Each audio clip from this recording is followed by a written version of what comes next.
Well, good morning. It's Thursday, and we welcome you to 10 with Tom.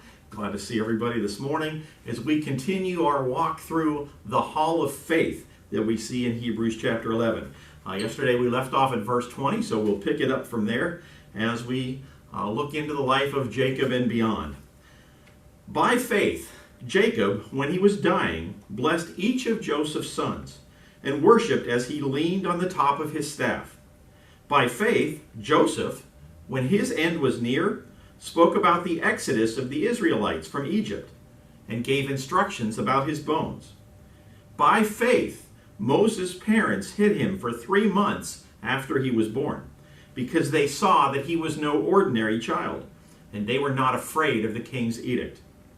By faith, Moses, when he grew up, refused to be known as the son of Pharaoh's daughter.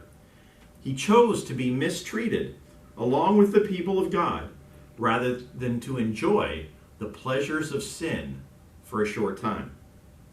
He regarded disgrace for the sake of Christ as of greater value than the treasures of Egypt, because he was looking ahead to his reward.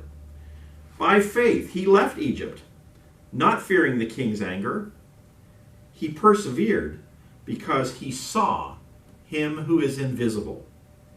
By faith, he kept the Passover and the sprinkling of blood, so that the destroyer of the firstborn would not touch the firstborn of Israel. By faith, the people passed through the Red Sea as on dry land, but when the Egyptians tried to do so, they were drowned. By faith, the walls of Jericho fell after the people had marched around them for 7 days. When we look at those stories, they don't seem to make logical sense when those actions were taken. But when we see the supernatural hand of God in them and realize the great faith that it took for people to step out like that, we see the power of God and we see the great faith that these people had. Let's continue. Verse 31. By faith, the prostitute Rahab, because she welcomed the spies, was not killed with those who were disobedient. You know, we don't have to be perfect to love God and to do the right thing. You know, Jesus died for us while we were yet sinners. When we turn to him, he redeems us and we can demonstrate our faith in him, just as Rahab did. Verse 32. And what more shall I say? I do not have time to tell about Gideon, Barak, Samson, Jephthah, David, Samuel, and the prophets, who through faith conquered kingdoms, administered justice, and gained what was promised, who shut the mouths of lions, quenched the fury of the flames, and escaped the edge of the sword, whose weakness was turned to strength, and who became powerful in battle and routed foreign armies. Women received back their dead, raised to life again. Others were tortured and yet refused to be released so that they might gain a better resurrection. Some faced jeers and flogging, while still others were chained and put in prison. They were stoned. They were sawed in two. They were put to death by the sword.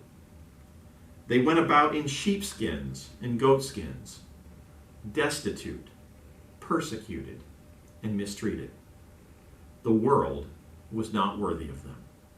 They wandered in deserts and mountains and in caves and holes in the ground. These were all commended for their faith, yet none of them received what had been promised. God had planned something better for us, so that only together with us would they be made perfect. Wow, that is some powerful stuff. The great faith of those we read about who lived their very lives trusting God to the end, holding out for the things that they knew would be true because God had promised them. What a powerful reminder to us of the importance of prayer, the importance of standing with God, even when the world around us laughs.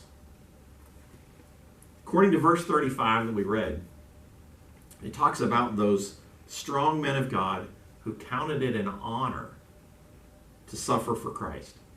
And it says that they actually refused to be released after they had been tortured. You see, God is not ashamed to be called their God. And as we suffer for him, he's not ashamed to be called our God. Are we ashamed of him? Are we willing to live for him? By faith, we should be encouraged to live for Christ.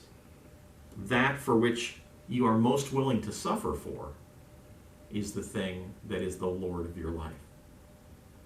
Remember, we talked about the verse in Micah about loving justice and mercy. And as we do that, and we see examples of that all around us, people literally putting their lives on their line in this push for justice and mercy. They're living out what they believe.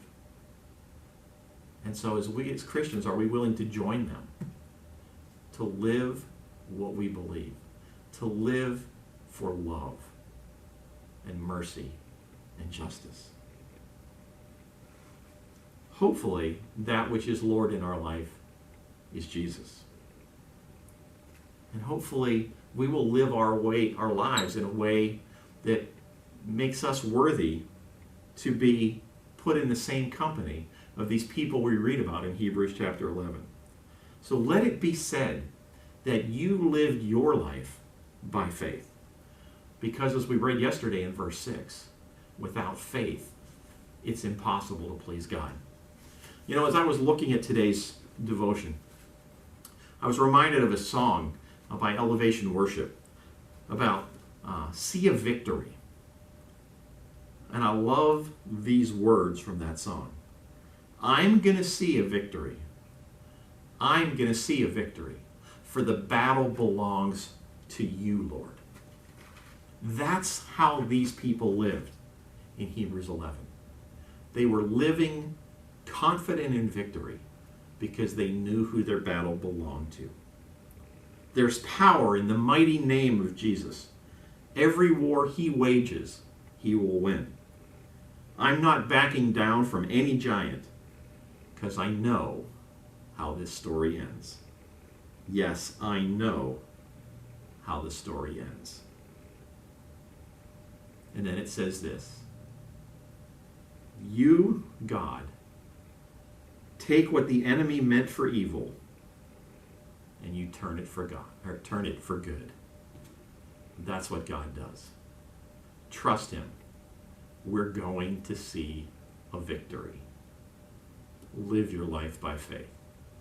And hopefully we'll see you in God's hall of faith. I want to give you also a quick update today. Had a chance yesterday to speak with Pastor Clint over at Reverb, and I know their guys are getting excited about getting together again soon as well. We are planning on our youth leadership team gathering this Sunday and putting together the plans as we begin to resume. We've already set June 14th as our launch date for youth group. We're going to try and work on how that's all going to work, but we're going to be working together on this. And it's going to be a great time as we get back together, as we encourage one another's faith, and hopefully as we learn how to live out our faith together.